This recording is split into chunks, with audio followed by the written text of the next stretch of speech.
महाराज जी, वर्तमान वाले सभी 24 तीर्थंकर चतुर्थ काल में हुए हैं, तो प्रथम, द्वितीय और तृतीय काल में किनकी पूजा होती थी? उस समय यहाँ का वातावरण ऐसा था कि मैंने कहा ना, कुछ पुण्य की क्रियाएं इसलिए की जाती हैं कि पाप है, कर्म है सो धर्म करना पड़ता है। उस समय कर्म भी नहीं था तो धर्म की जरूरत नहीं थी। अब यहाँ कोई भी व्यक्ति कोई कपड़े को आप कब धोते हो? जब वो गंदा होता है या फिर प्रतिदिन शौक से धोते हो? गंदा होता है तो धोते हो, नहीं तो 8 दिन भी रखा रहता है, आप पहन लेते।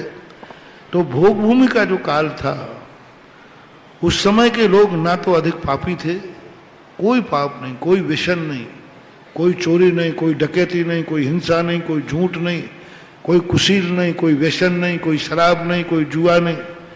जितने प्रकार के आज अनैतिक पाप माने जाते हैं, भोग भूमि जीवों में कोई अनैतिक पाप होता ही नहीं है। इसलिए वहां की धर्म की व्यवस्था थी ही नहीं। और वहां उनके पुण्य, इतना पुण्य जबरदस्त किया था कि वही पुण्य उनको आगे कमाने की जरूरत ही नहीं है।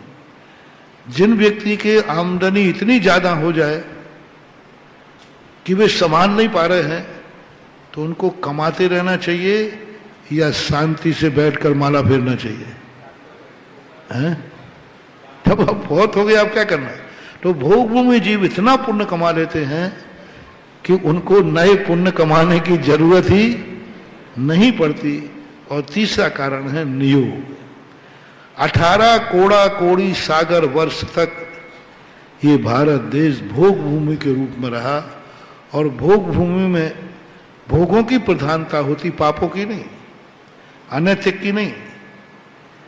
जो एक संसार में जीने की जो स्थितियां होती हैं, वहां पर धर्म की स्थिति बनती ही नहीं है।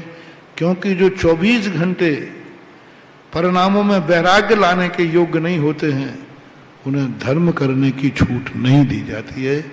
ऐसा नियोग भी था।